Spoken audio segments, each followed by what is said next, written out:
Recovery podcast is real-life stories from everyday people in recovery. From mental health issues, trauma, substance misuse, and behavioural addictions. Please visit the website www.lifeinrecovery.co.uk for links to social media and a range of books written by your podcast host, Ren Coy. Hello and welcome to Life in Recovery podcast, episode 68 with me, Ren Coy. I hope you're doing well. Today's episode is with Mr. Ryan Cain, who is the president at Nashville Recovery Center in Nashville, Tennessee, and he has been sober for just over 8 years. It was a really insightful conversation. I really enjoyed speaking with Ryan, and I hope you enjoy listening to this podcast as much as I enjoyed speaking with him. But before we jump into the podcast, I'd just like to introduce you to my sponsors, Dennis Berry Life Coaching. So Dennis is a certified life coach and has been working with people worldwide for over 15 years. He can work with anybody anywhere via Zoom, and he's an expert in addiction recovery and life mastery. He's been clean and sober since 2003, and he can help you with your journey through sobriety and help you to achieve inner peace, success, and fulfill your life mission, whatever that may be. If you're sick and tired of being sick and tired and you're ready to make changes in your life, book your first free consultation by visiting www.dennisberry.com. That's DENNISBERRY.com, and use the code words Life in Recovery to get 10% off your next 3 sessions.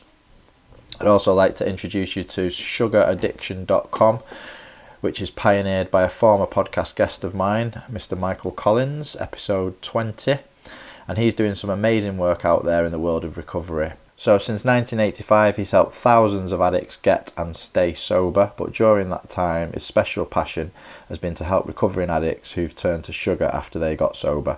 Most people cross-addict onto a behaviour or substance, and many recovering addicts struggle with weight gain, diabetes and other health issues that all trace back to an addictive use of sugar.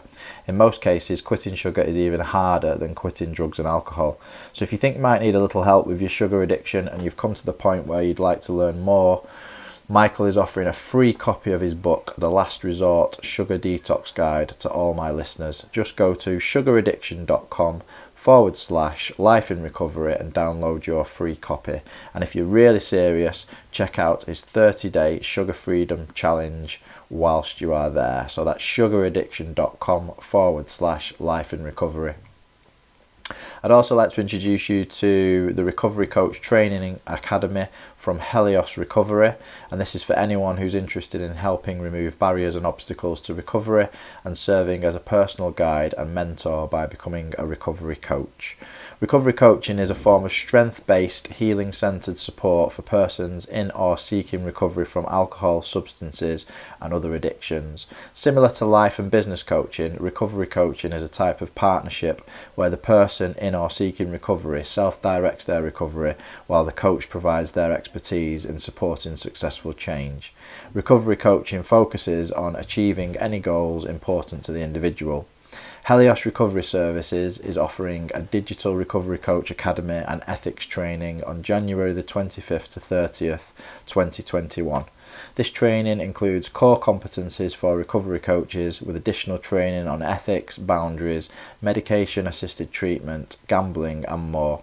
Recognised as the original and leading recovery offering of its kind, the Recovery Coach Academy is an innovative new approach to healing people's lives that is unlike any other training. So visit www.heliosrecovery.com, that's HELIOS recovery.com, and when you register, use the code words Life in Recovery to get 10% off the package price.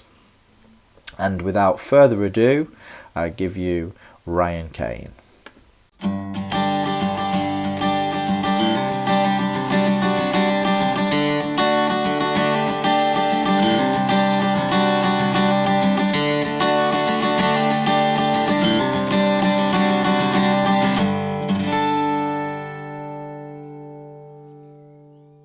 I grew up in Nashville, Tennessee, which is now becoming a pretty popular town. But when I grew up here, it was still a small town. we didn't have a pro football team, or we were known for music, and that was about it. And had two loving, healthy parents with no, major addiction issues or anything like that. And have a younger brother. Went to a private school, Christian high school, and generally speaking, had a pretty regular old childhood. I played sports and had lots of friends and stayed really busy. And I hear a lot of times people talk about in when they tell their stories about addiction, that they always felt a little different, and maybe as like an outsider, like they didn't belong. And I never really felt that. My experience was more about feeling less than within my own home. So my dad's a very successful businessman here in Tennessee, and my mom is very traditional Southern woman who follows those values of respect your elders and yes ma'am and no ma'am, and always teaching us manners and things like that. And so I remember early on in my life being told what to wear, being told how to present myself when we go to certain places. And I didn't realize it at the time, but that's the first time I ever felt like I wasn't being me. And that being me wasn't okay. That if I wanted to wear a certain outfit that maybe didn't match or line up to my mom's standards, then I was told to wear something else that might be incredibly uncomfortable and make me feel silly, but that's what she wanted me to wear. And I think the indirect consequence there was that I was immediately told that what I presented on the outside told people who I was. And if I didn't do it a certain way, then I wouldn't be seen the way that I want to be seen. And so it began this journey of being inauthentic and pretending to be someone else on the outside that really went against who I was on the inside. And, again, at the time, and there was no real consequences from that. It was just something, when I think about my history, that's the first time I can remember pretending to be someone that I wasn't. And, it kind of went on through, probably middle school, where I started to really understand what it was like to have the cliques and the different types of friends and things like that. And you had people at that age that were, very smart and academically focused. You had people that were more athletically inclined. And then you had people that were dabbling in drugs and alcohol. And what's interesting is that I kind of found myself fitting in all three groups. I had friends that were very serious about their studies, and I liked to make good grades, and I was a reader, and I enjoyed math and science, and so I had good grades. But I was also, captain of the basketball team and played every sport under the sun. I was all boy, and then I found those guys that were the troublemakers and that were sneaking drinks and finding their dad's beers, stealing a pack of their parents' cigarettes. And I was also with that crowd as well. So I think part of that was that whole chameleon aspect where I could kind of be who I needed to be. I was an expert at shedding my internal stuff and wearing the outside piece to fit in. And I think that kind of served me in addiction for a long time. I've been sober since April Fool's Day, 2012. And I've spent most of this 8 or 9 years focusing less on staying abstinent from drugs or alcohol. And I've been more focused on being authentic and finding out who am I? Who am I really on the inside? Who do I want to be? What do I care about? And, as a child, you can't recognize any of that stuff. You just go with the flow, and I was worried about what I was doing 30 minutes from now. I wasn't thinking about what I'm going to do with my career and how's this going to impact my relationships moving forward. I just wasn't there. And so in my mind, I had a very pleasant experience in middle school. It continued into high school, and athletics continued to be more of an important part of my life. As then girls, they came into play, and for the most part, it was very happy. I had a lot of friends. I was on student council and student body secretary and captain of different sports teams, and around the end of middle school, I found the joys of alcohol. And my neighbor, had stolen a bottle of whiskey. Actually, it was called Southern Comfort. I know it.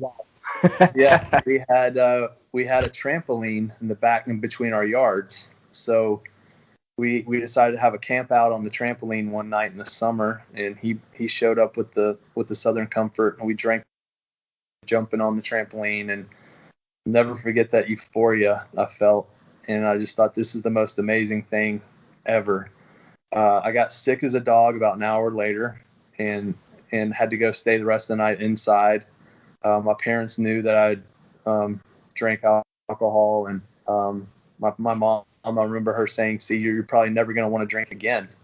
And all I could think about was, when is this going to be over so I can do this again?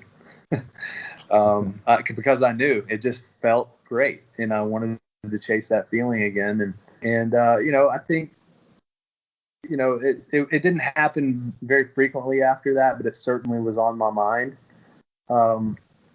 When I was a freshman in high school, I sustained an injury in my neck, and I was prescribed medication for that, muscle relaxers. I took a couple after school one day and got a pretty nice buzz from it. And I remember calling my best friend that night saying, you won't believe it, man. If you take 2 of these things, you get really fuzzy and it's really fun. So tomorrow I'm going to bring the whole bottle to school, and let's get all the guys together and take them. So we did that, and it was about 9 a.m, and there was about 6 of us.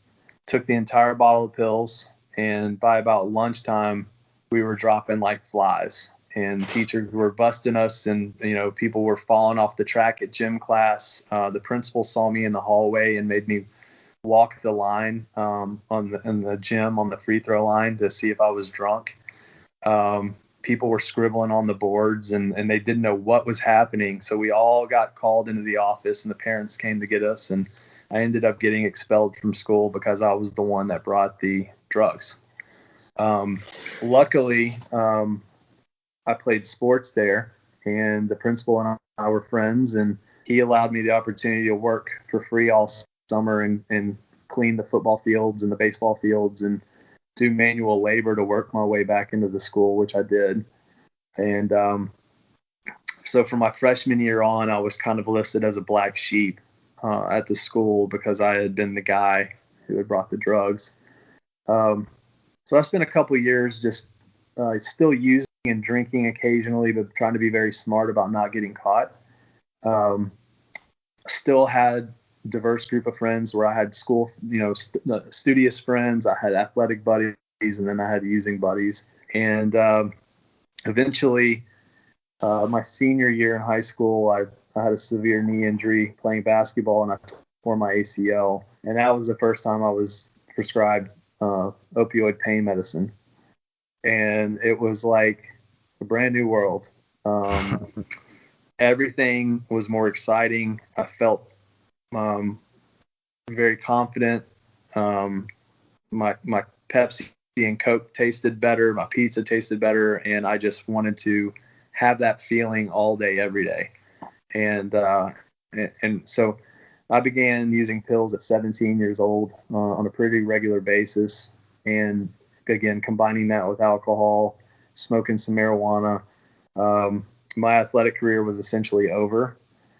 So I didn't really have that part going for me anymore. And at that age, I didn't have much else I really looked forward to in my life. That the sports piece was a big part of it. And so I think there's probably some depression in there and some fear and some sadness. So pills and the alcohol were a great escape for me to kind of subdue those feelings.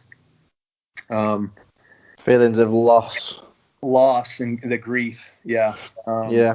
It's funny because I like you're pretty much telling my story, because I completely relate to the whole everything that you've said so far is more or less my story. And I broke my leg playing soccer, and that was the end of my soccer career. And then I found the alcohol, and the rest is history. So yes. Yeah. I can certainly relate to what you're saying. Right. And I think back at in high school, and then especially when I went to college. College was frankly a blur for me, and it was I went in around the year 2000 is when I graduated college, and I don't really remember a lot of the classes I took. I don't remember a lot of my professors. I hear friends of mine today talk, they still remember things from college, and I don't. I don't have many friends from college that I stay in touch with because it was just a blur. I drank and used drugs every single day from the age of 17 till about the age of 34. Somehow I was able to hold it together. I actually had an academic scholarship if I kept a certain GPA, so I kept that throughout college. I had friends. I was in a fraternity, but there was no depth. There was no purpose. There was no meaning. It was just checking boxes. And when I got out of school, I remember not really having a clue what I wanted to do. I had this sense of entitlement somewhere along the way where I was just thought they were going to hand out like a 6-figure job for an average Joe like me. And I quickly realized that wasn't the case. And so I was waiting tables, got married. I got married at 22 years old to my high school sweetheart. And she had a very good job, and I was waiting tables, and so that was a slight ego hit. And it also allowed me, with those odd hours, the restaurant business, they work hard, play hard. And all my peers drank and used drugs, so I fit right in with them. But somewhere in my mind, I said I'm better than they are because I've got a college degree and I've got bigger and better things to do than this. Somehow I stumbled into a job in the orthopedics business. I utilized the surgeon who had done my knee surgeries to connect me with some people. And before you knew it, I was moving from Tennessee up to Kalamazoo, Michigan. And I worked for an orthopedics company up there. It was a very great opportunity. My wife was also from Nashville, so we had just gotten married, and we uprooted and moved from Tennessee to Michigan. Very cold, a lot of snow. And I traveled 6 days a week for this job. Just grinding it out. And again, talk about a perfect storm. My job was in marketing. So I was traveling the country, meeting with physicians and attending conferences with the sole purpose of creating relationships and taking people out to dinner and drinks. And man, for an alcoholic, that is like the dream job. And I did it very, very well for a couple of years. And I remember I would spend 3, 4, or 5 days on the road, come back to Michigan where my wife had been living and working, and I would be so exhausted, and she would be wanting to go out and do things, and all I'd want to do is stay at home and drink. That was the first time in my mid-20s when I thought, maybe I'm an alcoholic, because I just seemed to be doing this way too much. But I did that terrible thing that a lot of alcoholics do, and the R word, I rationalized. And I thought, well, I'm married, and I've got a better job than most of my friends, and I work my tail off. So what if I drink a little bit? And I began that series of lies that we tell ourselves that make it okay to do what we're doing. Had a few situations at work where I had gotten too drunk or acted in a way that may have gotten me fired, but somehow nothing happened. Never got a DUI. None of that kind of stuff happened. And moved from Michigan to Washington, D.C. and lived there for a couple of years. The drinking continued. Had some success with work and ended up with the opportunity to move back to my hometown in Nashville with this company. So we did, and we found out we were having our first child. I told myself probably the first of many times that I was going to stop drinking and doing drugs now that my wife is pregnant and I need to grow up. So that lasted for about a day or two. And I realized, well, that's silly. The baby's not here yet. You've got 9 months you can party. And then when the baby's born, you can stop. So did that for about 9 months. Was just a terror. Wasn't very supportive to my wife. I ended up changing companies because I wanted to make some more money. I had a lot of fear around financial insecurity and having enough for a wife and a daughter and the house we wanted to have and those things. And so I switched companies and it was a terrible fit. So now I'm miserable at work. I'm scared at home. I've got this disease that I won't even acknowledge. And, it was slowly starting to build on me. 2 years after my daughter was born, we found out we were pregnant with our son. And at this point now, I'm very stressed because our financials, we had lived beyond our means. We had bought a house that we probably couldn't afford because I needed to live in a certain neighborhood to let everyone know that I was doing well. Had cars that we didn't need or afford. Again, adding these financial stresses, I'm in a career that has zero direction, and now I have a second child on the way. The drinking ramped up a lot. I also started traveling again, and once that started happening, I really started looking outside the marriage for women as well to kind of fill that void. And I began a series of just kind of one night stand kind of affairs. I never had a long-lasting girlfriend. It was more of like I'd go to a different town, I'd get drunk or high, find someone at the bar, have a sexual encounter with them, and then move on to the next city or go home and pretend like nothing happened. And I was in this rinse and repeat cycle. It got to the point where I picked the cities I traveled not so much for work, but for where the opportunities to meet women and to party were. I did that for about a year. And at some point, my company, we had won an award, a national award. And I guess the awards ceremony was in Las Vegas. So I went with my top 2 salespeople. We flew out there and spent 4 days in the desert on the Strip. And I don't remember any of it. It was just a whirlwind of, drugs, alcohol, hookers, and I missed the award ceremony. I partied through it. The entire 4 days was a blackout. My wife is at home with the 2 kids, calling me nonstop, asking where I am, wanting to know if I'm okay. I never responded, never called back.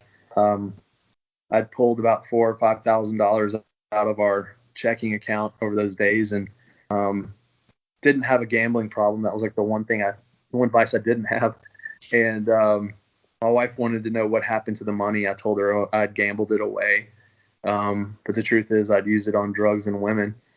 So when I finally flew home, it was a Sunday night. I was exhausted. I flew home, hadn't seen my wife or kids. And when the flight got in about 7:00 at night, something inside of me said, I can't go home. So I went straight to the bar. And I stayed out all night again, got home about 3 or 4 in the morning, and my wife and I had a very hard conversation Monday morning. But it didn't change anything. I rationalized, I lied, made up some excuses, and the next thing you know, I decided that I wanted every weekend to look like Vegas. That's what I wanted to do. So I became very reckless in my life. I started meeting people that I would never normally associate with in Nashville. And like I said, Nashville's a small town. People that were known drug dealers, known prostitutes, going to very sketchy parts of town, because I felt like I was somebody when I went there. And they were like me. They liked to drink like me, do drugs like me. Eventually, I had solicited sex from someone online in exchange for cocaine. turned out to be an undercover police sting, and I got arrested. And it was the first time in my life I'd ever been in trouble with the law. It was published in the newspaper with the picture and the story. There was no lying my way out of this one. I was done. It was a Friday night I got arrested. That Saturday was my son's 4th birthday. He had a party, and I can remember the only thing I cared about was getting bailed out of jail in time to make it to my son's birthday party. And my lawyer told me that he had spoken to my wife and that she said that not only was I not welcome at the party, but I also wasn't welcome back home. And I went to my parents' house to stay the night. I had my attorney stop at a liquor store on the way so I could buy a big bottle of vodka. And I said I just needed to be alone and drink so I could figure out what my problem was. And I meant it. I meant every word of that. Like, I was in such denial that I needed to be alone and drink a bunch of vodka so I could figure out what my problem was. And that's just insanity. That was the last time I took a drink. That was March 31st, 2012. And on that Sunday, I was intervened on by my wife, my parents, and ended up going to treatment. And it was really cool because I thought, hey, I got a get out of jail free card. I can just tell them I'm alcoholic and I have a disease, and that's why I did all these terrible things. So this is great. Well, while I was in rehab, my wife went through my phone, my computer, all the stuff, and she got to see a lot more than I ever thought she'd be able to see. And it was kind of a wide open history of all my acting out with women, the lies I told about the trips, the lies I told about the money. And so when I got out of rehab, I got served divorce papers. It was very hard for me. I stayed sober that night. That was probably the hardest night I've ever had in recovery as far as just not picking up a drink. But, I felt sorry for myself. I was angry at her. I was so new in recovery that I couldn't see my part in it. I wanted her to give me credit for the fact that I was being honest. And for the first time in my life, like, that's a pretty low damn bar, like just telling the truth. But I wanted credit for that. And I wanted credit for the fact that I hadn't had a drink in a month. I haven't had a drug in a month, and I'm doing so well. How dare you leave me? And it was just an eye-opening experience. And I stayed up all night, and I wanted to drink, and I didn't drink. I went to my first 12-step meeting, so I'm a 12-step guy. I went to my first 12-step meeting the next day and got a sponsor. And I just said, man, I don't know what I'm doing. I know how I got here. I got here because I'm an asshole. I'm a liar. I drink, I drug, I run around with women. I put everything I want before anyone else, including my children, including my wife. And I don't know why. And he said, do you think you're alcoholic? And I said, I know I'm alcoholic. And he said, are you going to be honest with me? And I said, yeah. And he said, are you going to be open-minded? And I said, yes. And he said, will you be willing to do what I ask? And I said, yes. And he said, cool. Call me tomorrow and call me the next day and call me the next day. So we did it. And he asked me to go one time to meet him. This was about 2 or 3 days after I met him. He asked me to meet him in a parking lot at a strip mall in town because it was time for me to give back. I said, what do you mean give back? Like, give money to somebody? Like, do I get my name inside a magazine? Like, like a donor or something? Like, I had no concept of what he meant. And he said, we're going to go to a detox and you're going to tell your story. And I said, what story? I don't have anything to offer. And he said, you've got 30 days sober. And they're going to want to know how you did it, and they're going to want to know what you did when you went out of rehab. And so I did it, and I trusted him, and it was very uncomfortable for me. And I remember leaving there thinking, gosh, I wasn't even ashamed. Actually, I felt pretty good. Just being able to look people in the eye and say, I've done these things, and to have them nod in like understanding and not judging and shaming. And it kind of opened my eyes to the idea of being of service and that reward that I get for doing that. And I did the steps until I got to the God step, and I had some resentments because I grew up in the Catholic Church, and had a whole bunch of resentments about God and the way that my family forced the church thing on me. And I remember I was still going through the court case and with the arrest, the drug charges, and the detective in the case was really being hard on me, threatening me with multiple years in jail and throwing the book at me, all these things. And my sponsor said, well, until you have your court date, I want you to pray for him every night. And I said, whoa, what do you? Number one, I don't pray. Number two, screw that guy. He's trying to ruin my life. I'm not, I don't understand why I would do it. And he said, you told me you'd be honest and open-minded and willing, and I'm asking you to just try. And so every day when I'd call my sponsor, he would say, did you pray for the detective? And I'd say, yes. And he made me say the same prayer over and over, which is basically asking him for the same peace and happiness and health that I'd ask for myself. So I said, okay, I can do that. Fine. So I did it every day. Every day he'd ask me if I did it. So the day of the court case, I'm driving up to the courthouse, and I get a call on my cell phone, and then this detective who'd been nothing but an asshole to me. And he asked me to stop in his office before I go into the courtroom. So I go into his office, and he says, hey, I just want to let you know that I've been really hard on you this last few months. And he said, and I don't think you're a bad guy. He said, I think you're an addict and an alcoholic who just finally got caught. And he said, I want to let you know that my brother is a cocaine addict. And he said, when I look at you, I have hope for my brother. And he said, if you'd be willing to come in and share your story, I think that you could really have an impact in the recovery community. And he said, I'm not trying to ruin your life. I'm hoping that this is the point where you get to make a difference. And he gave me this really sweet plea deal, no jail time, no nothing. And it was like this moment where I just had chill bumps. And I was like, wow. And I called my sponsor and I said, what else do you want me to do? Anything. Like, tell me what else I need to do. Because that was that moment where like faith was planted, like I saw it work. And what it told me was that every time I try to play it out in my head about what's going to happen, I pretend I'm God, and I pretend like I know what the outcome needs to be. And I create these expectations that aren't realistic, nor are they.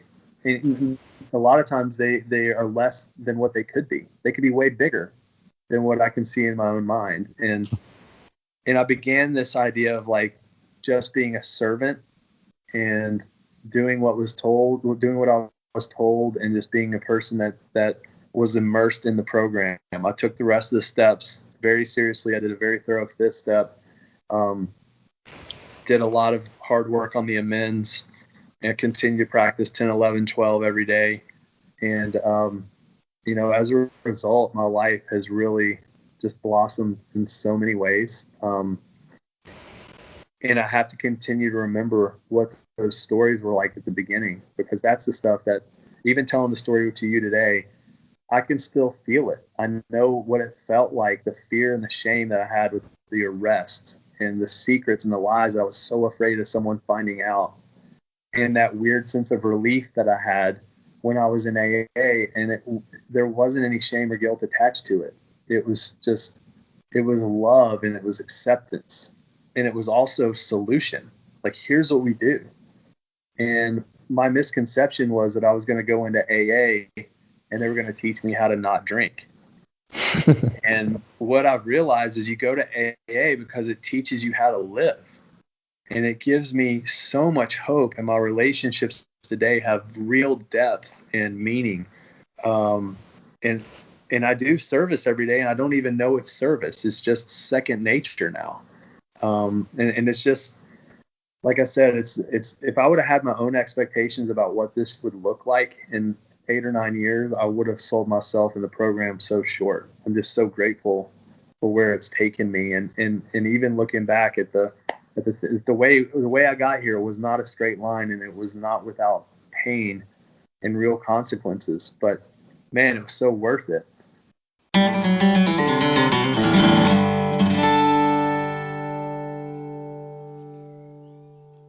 So I'd like to just take a couple of minutes to introduce you to my new sponsor, Bud's Life CBD patches.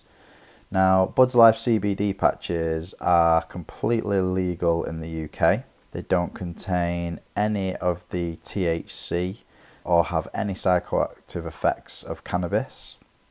So these have got no psychoactive properties at all, which means that they're not a drug, they're actually a supplement. So these CBD patches take all the goodness that cannabis has to offer, but you don't have to worry about getting high, and they're just a fantastic way of managing anxiety or pain without any of the psychoactive effects. So if other methods of CBD supplementation haven't worked for you, then buying CBD patches in the US or the UK could be the best alternative.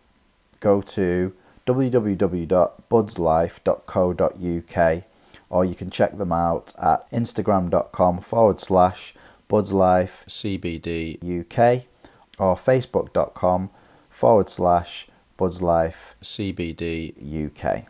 And they are available in 16 milligrams, 32 milligrams and 50 milligram patches. And if you'd like to get 15% off your first order, just use the promo code Life in Recovery. So that's 15% off your first order. Just use the promo code Life in Recovery.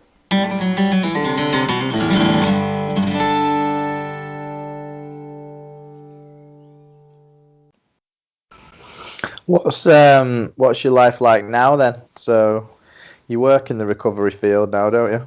I do. I left healthcare. I was in healthcare for 16 years. And at some point, about 3 or 4 years into my recovery, like many things, it felt like there wasn't any purpose in what I was doing.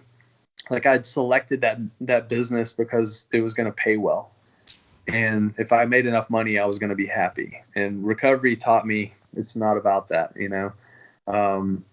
And so I started thinking about, like, what are the things I like to do? And my best friend who's in recovery had been doing intervention work on people and helping families when they have a loved one that needs to go to treatment. He was helping them, guide them through the process and getting them into a treatment facility. And I had sold one of my businesses and had a non-compete, so I had to sit out for a year. And I was just kind of looking for work in another industry. And my friend had been doing these interventions. I said, hey, man, it'd be really cool if, maybe you taught me how to do the interventions, that I could teach you how to start the company, and I could run the business part. You could do the interventions, and we could just do this for a year. And so by the end of the day, we had a company name and a website. We had this intervention company in Nashville, and our phones rang off the hook from like the first week. It was just full blow and go. And we had so much fun doing these interventions. We were doing several a week. And before you knew it, this was my full-time job. And I just knew this was going to be my career. And a lot of the families we worked with were grateful for, the impact that we had on their loved one's recovery journey. And a lot of times they'd call us after they got out of treatment and would say, well, where do they go now? What's the next step? And they'd want to continue to work with us. And so we started looking at sober living homes and got into the business of managing sober living homes. So I would go in and essentially find really nice homes that were helping either men or women, and we'd put in policies and procedures, and we would staff it and kind of manage it for them. And eventually we ended up buying about 4 or 5 homes of our own. And again, a God thing. One day, one of the guys who owned one of the properties had this giant garage where they used to service these European cars. And he said, you guys wouldn't have any interest in this big garage, would you?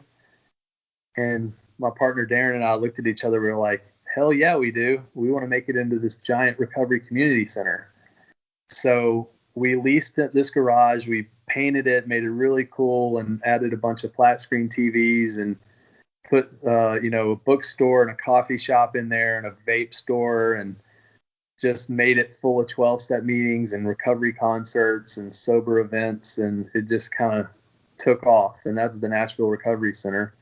And then, of course, the next evolution was, what about treatment? So we began an outpatient treatment program, and then we did an intensive outpatient treatment program, and now it's turned into 9 different facilities and 4 different sober living homes. We have a medical detox facility now, and it's just turned into this whole thing. And it's just been like, you have to pinch me to tell me that this is happening, because it was never a plan. It's just been laid out in front of us. And again, I can't, it doesn't even feel like I work. I get to live my recovery. I get to work with people in recovery, and I get to work with newcomers every day. I get to work with families who feel stuck and have no solution, and they're convinced that their loved one is going to die and that there's no way out. You'd be amazed how many families I've talked to that have a son or daughter that's an addict, that tell me that, well, you don't understand our daughter. They lie. They lie, and they do a lot of drugs, and like, they're not going to stop, and it's just, we're so fortunate to be put in this position where we've been through that hell. And I know what the family's going through because I put my family through it. And I know what the addict is going through because I've been there. And to be able to work in a place where we can bring that passion and our own experience in there, again, not with any shame. It's almost now, instead of being ashamed, that's like my resume. Like it's my advanced degree. It's like, I've been through the same school that you're going through right now, and I know what it's like, and I know how scary it is. The honesty and vulnerability of the recovered alcoholic or addict is priceless. It's that is the weapon, isn't it, in this field? Yeah. And the more honest you can be, the more you're going to relate to people, or the more people are going to relate to you. Exactly. It's an amazing story. I was blown away by the God instance there, and it just, I love hearing stories like that, because I'm a 12-stepper myself, so I go to, I've been to thousands of meetings over the years, and I love hearing the stories of the moments where people kind of get recovery, and then that faith is cemented by a massive spiritual experience of some description. And I often, I've written books about these experiences of mine, and I talk to people about them all the time, and I like to hear what another person's interpretation of it is. Like, how, I know it's inexplicable, I know it is at the root level, but how do you try and explain it to yourself or to other people what's going on there? Like, what is your belief? Because obviously you grew up religious, but then you kind of moved away from that. So what's your explanation of it now? So on the spiritual side, my journey is really circuitous. It's a lot like the rest of my life. It's not a straight line at all. And I did the steps, and I continue to do the steps. And I can honestly say I didn't skip over step 2 and 3. I did the work, but it's been an evolution. My spiritual journey continues today. It evolves all the time. I had that experience I told you about with the detective, and that was before I was probably 3 or 4 months sober. The most profound spiritual experience I had was about 5 years into my recovery. I'd worked the steps several times. Had worked through resentments about the church, but I still had some reservations. The cringe that you get when they talk about God too much, like, it's a little bit's okay, but then they get too deep. And I'm like, hey man, let's just get more practical. I still had that, Yeah. So I was talking to my sponsor, and he told me there was a Catholic priest in Nashville that was in long-term recovery, and he suggested I go and talk to him. So I said, okay, I'll go talk to this guy. His name's Joe, Father Joe. And I go talk to Father Joe. And I said, I'm just going to be honest, man. I love that you're in recovery. So I feel like I could talk to you like a normal guy, not like a priest. And I said, this Catholic shit, it's just ruined me. It has just ruined me. And I want to do the God thing and I'm working the steps, but I just can't get a lot of this stuff out of my mind. And he patted my leg and he said, you've begun a great journey. And he leaned in, got kind of awkwardly close, and he said, did you know that God loves you? And I said, yeah, I know that. And he said, no, God loves you, Ryan. He loves you. And he's given you this gift. He's like, can you feel that? And I could. I knew he was telling the truth. And I started crying. And I said, well, what do I do? Because I'm so angry. And he said, let me lead you to this guy. And his name's Father Richard Rohr. And he's a Franciscan. And he's done a lot of spiritual writings, a lot on the kind of relation between the Bible and the 12 steps. He's not a recovery guy, but he sees the correlation. He's done a lot of work with men and male rites of passage and the things that men struggle with spirituality. So I said, okay, I'll read some of the books. So I read some of Father Richard's books. And again, none of this would have happened had I not had that willingness. I still had that beginner's mind. I kept following suggestion. So I went from my sponsor to this priest to now I'm reading this guy's book. And wouldn't you know it, one of my therapist friends was talking to me one day at coffee, and he said, I'm going to this retreat that I've been going to for 10 years. It's out in New Mexico. It's this Franciscan guy named Richard Rohr, and it's this men's thing. And I said, oh my gosh, I just read about that. And he said, you should come check it out. I said, all right, I'll go.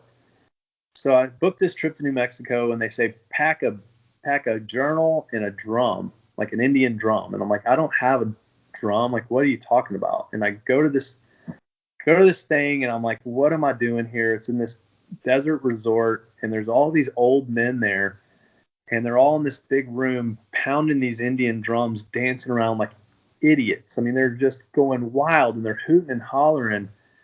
And I'm just clammed up kind of in the corner, like hoping not to be seen, like what is going on here. And after they did it and they sat everyone down, they begin this meditation thing, and they talk about how old were you as a man when you stopped dancing? How old were you when you stopped drumming? How old were you when life became serious? And I just started thinking, man, why am I so serious? These guys were out there having so much fun, and I'm so scared. I'm just scared. And so I leaned into it. I leaned into the teachings, and the teachings were about authenticity, about men being authentic and looking into things that hold us back as men. That God, God made everything, and God made fear, and he made anger, and he made all these emotions, and he made them in me, and that I shouldn't be afraid of all these things. I should embrace them. And so I kind of leaned into this program and went to this thing called the Men's Rite of Passage, and it was a week-long ceremonial thing. Again, we're starting to get way out there, right? And I have this moment where it's called the Ring of Silence, and I've been screaming and yelling and beating on these things and just being really angry in the desert. I've been fasting for several days as part of this program, and really just trying to get in touch with myself. And when I got into this ring of stillness, there was a Bible in there, and I just started crying. And I realized at that moment that it was the first time ever that I realized I wasn't alone. And I realized for the first time ever that God knew how mad I was at him. I was mad at God because he made me an addict. I was mad at God because of all the wreck that my life had become. Like, why couldn't it have been a different way? I was mad at God that it took me forever to figure this out. And then I remember just having this wave of peace. I could not stop crying because I felt God right there with me saying, yeah, I know. I've been here the whole time. And it's like, are you ready to do the work?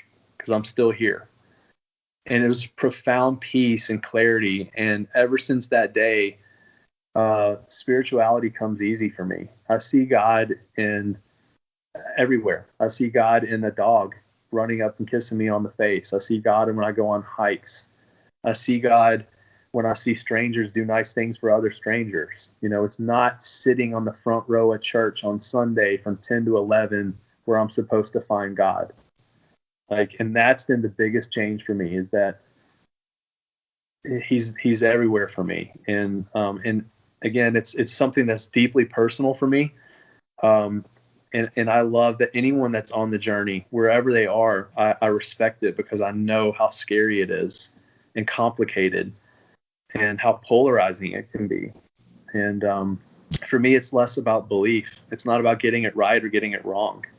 And that, in my belief, it's just about trying, just being a seeker and being awake and being aware, and that, to me, bringing it back to the 12 steps, it's called having a spiritual awakening as a result of these steps. And to me, what that means is I've been spiritually asleep, that there was spirituality happening all around me, but I was the one asleep. It wasn't that spirituality wasn't there. I wasn't awake to see it. And now I am, and that's kind of how I live my spiritual life. Yeah, I love, Joe and Charlie, the AA speakers. I love what they say about finding a higher power, when they say it's like playing a game of hide and seek when you were a child. Yeah. They say, do you remember how you used to seek the other child like your life depended on it? Well, that's how you need to seek a higher power in recovery. And somebody told me in my early days, and I was like, right then. So I just went on this epic journey, very similar to what you've just described, with going in depth into all different spiritual paths and religions and retreats and all sorts of stuff, and having major spiritual awakenings like you just described there. And it's just amazing. It's like, what a complete 180-degree turnaround from where you were to where you are now. Right. It's miraculous, really.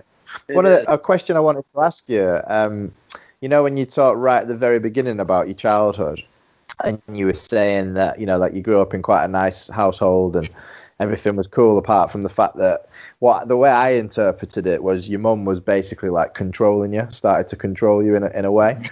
How much kind of gravity does that hold over your story? Because, I'm just listening to it and I'm being objective about what I'm hearing, and and I can relate, by the way, because I had exactly the same thing at home. I was controlled in a way that led to what I perceived as being rebellion, and then that rebellion led to my addiction and my alcoholism. Do you feel that's a similar thing? Like, do you feel like because you were controlled when you were a child, there was nothing was going to control you in your adult life? Yeah, I think a version of that. I think what it taught me was, it was more about secrets. That I still had a part of me that wanted to be me. It was fighting to get out. And I would almost say that I had like a split personality, in a sense, where I had different versions of me for different people. And I became very good at being a chameleon and being just who I needed to be for that person or that crowd, rather than having the courage to just be myself, period. And so secrets became very simple for me. And I would even say, take it a step further, in my family, and like a lot of families, there's certain things that families, that they go through, where they have family secrets, that it would just be devastating to the family if anyone outside the family knew this secret. So we were told to keep secrets. We were told that it's okay to do this, but not okay to do that, and image management was so important that that is what that's the carry on for me. It was that, like, the image management that and again, it goes hand in hand with what I worked with in spirituality, with the authenticity of it. Not only is it freeing, but it's also, it's really scary at the beginning, because you're really putting it out there. And I don't know anyone that hadn't suffered from some level of that image management, am I wearing the right clothes? I need to look like everyone else. I need to, what's everyone else getting to eat? What everyone else make on the test? Like I need to fit in. you know. Keeping up appearances. Yeah, and it's like, Yeah. so for me, it helped kind of facilitate secrets that if I knew that my family would get very upset that I did drugs, I wasn't going to tell them I did drugs. It wasn't going to stop me from doing them. But my parents drank, so I didn't hide the drinking because that was okay. I just hid the cocaine because they would freak out.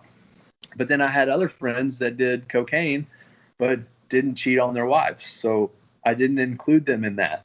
I would just do the cocaine, you know. And so I had these little silos of secrets, and that's something that, again, I started that at a very, very early age.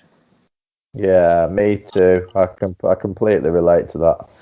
I was never faithful to anybody ever, and you know, and what everybody saw on the outside was not what was going on behind closed doors at all. You know, in any walk of my life, and it's very difficult, isn't it? Like even in recovery now. I mean, I've been in recovery a similar amount of time to yourself, and I think that I've probably come to a place where 90% of the time I am just my authentic self. I dress the way that I want to dress. I don't worry about the way that other people perceive me. I can walk into a room and not think that everybody's thinking about me, looking at me, talking about me. I don't really care what people think, not in an arrogant kind of way, just in a kind of way that I don't concern myself with other people's opinions about myself. Then there's that little small percentage, you know, maybe 5 or 10% of me that can still be a bit secretive, can still do things that I feel ashamed of, that I don't want to share with other people. And that's the journey for me now, is to kind of like slowly and incrementally eke out that dishonesty and those little bits of myself that, you know, I suppose kind of like you know, you shine the light of recovery onto those areas, and then you kind of slowly show them to the rest of the world. And that's kind of sounds like you're on a similar path. Yeah, I do work. For me, 12-step recovery was the foundation, and I look at all the other stuff I do as kind of the grad work. You know, I still see my therapist on a regular basis. Every other week we have a standing appointment, and I still go because I still learn more about myself. I want to keep going, and it's not because I want to be perfect. I just know I get happier the more that I can just address those things that I don't want to address. Things get better. I go to workshops, the men's meditation and spirituality workshops. I go to those every single year in New Mexico. I go to a leadership retreat for men to do work on codependency and boundaries every year. And it's just amazing. I feel like the payoff, the day after I leave those things, I'm so grateful I did it. But the days leading up to it, I've got too much to do. I can't afford it. It's not worth it. You know, I just rationalize it. And again, that's my disease talking. It's me saying, hey, don't get better. We like these defects. Don't come after us. And I'm like, you know what? I'm going. This is important to me. And all I know is that my life is better. I don't know if it's the culmination of, you know, morning meditation and so many 12-step meetings and some therapy, or, you know, if I could quit going to therapy, if I'd be just as happy. But to me, it's not worth the risk. It's working. And I just want to continue to do it. Yeah, I mean, I've started working with a life coach recently who I met on the podcast. And over the years, I've done the same. I've done counselling and psychotherapy and meditation retreats, and I've even done an ayahuasca ceremony in recovery, which is, you know, slightly controversial, but I mean, it's something that I felt I needed to try, and it really, really helped me. And then more recently, I met this guy who is a life coach, and we just hit it off straight away. And it's just about the work, like you said. You know, it's like progress, not perfection. I know I'll never be perfect, but I'll never ever. Well, I think that it's finding the balance, isn't it? Because I was going to say I'll never ever be completely content with myself, but that's not true, because it's finding the balance of accepting myself for who I am today, but also being willing to do the work to keep evolving and to keep growing, really, and to try to say to myself, like, similar to what you just said, then there's a lot of times I can't be bothered, and I just think, oh, I just don't want to do this work today or next week or whatever, and and I go through lulls sometimes, but ultimately when I do the work, whatever the work may be, I always feel the payoff and I always feel better, and ultimately the people around me get the payoff as well. Yeah, exactly. What's your family life like now then? Are you in touch with your kids? How's the relationship is it the ex-wife now, and yeah, what's the situation now? So my ex-wife and I have a very good, healthy relationship. We co-parent.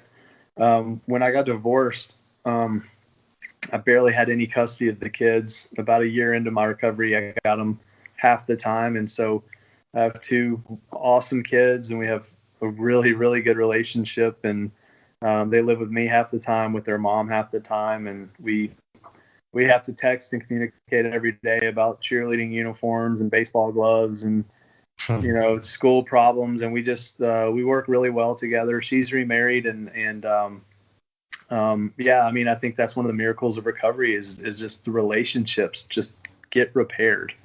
And it says sometimes quickly, sometimes slowly, and this is one of those things that didn't happen overnight, but it was just steady pressure over time.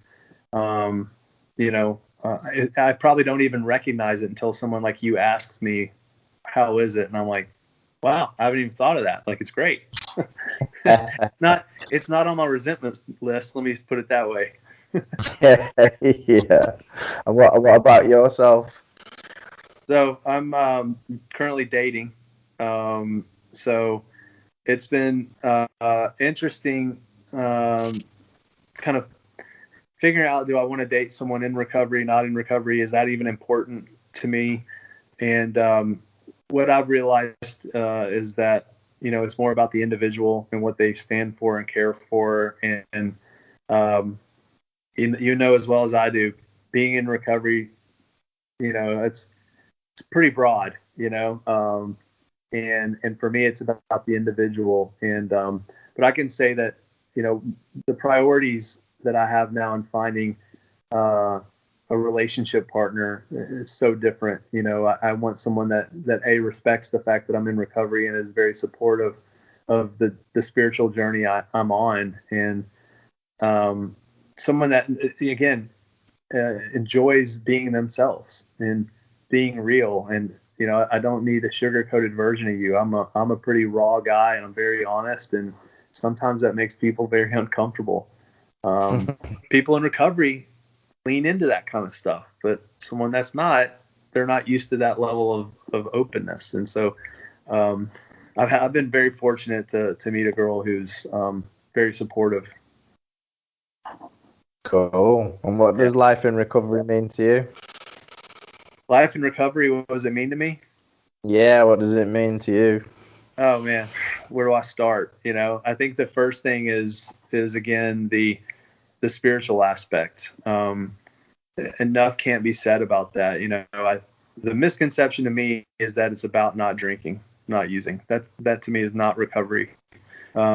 Recovery is about being spiritually connected, and when I'm spiritually connected, the other stuff happens as a result of that. I become a person that's based on service, not on what I get, but what I can give. It's based on being together with other like-minded people. The universe has a way of, when I'm in recovery, putting other recovery people in front of me. It's amazing how connected that we all are. And I think the last piece for me would be obviously carrying the message and helping others. Yeah. Always saying yes. Well, that's what this podcast is all about, hopefully. And now I imagine that you've got a large network over there in Tennessee, and hopefully people out there that will see this, it'll encourage people to, if they're not already in recovery, to come into recovery, and if they are in recovery, to to continue asking for help and helping others. What piece of advice would you give if somebody was struggling that was listening to this or thinking about making a change? What's the advice you'd give them? Well, to me, the first thing I would say is if you're thinking about making a change, it's probably time to make a change. If it's even crossing your mind, it's time. I think it's about the fear of the change. Is the pain of change less than the pain of staying the same? And if you can answer that with, yeah, it's going to hurt to change, but it's going to hurt more to stay where I'm at and keep doing what I'm doing, it's time to do it. And don't be afraid of it. It's not a cure-all. It's not going to fix a marriage. It's not going to get you rich, but it's going to enhance your life, and it's never too late to start. That's brilliant. Thanks very much for your time today. It's been a pleasure talking with you. Where can we find you online? You can go to NashvilleRecoveryCenter.com. Well, thank you very much.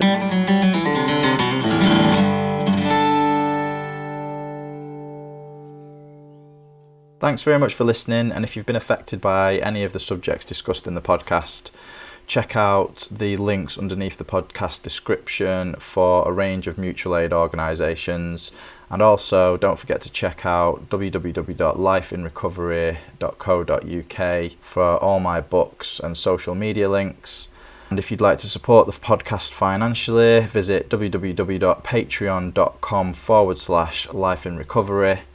And also, just a last word about my sponsors, Dennis Berry Life Coaching. So visit www.dennisberry.com for a free consultation, and don't forget to use the code words Life in Recovery for 10% off your next 3 sessions.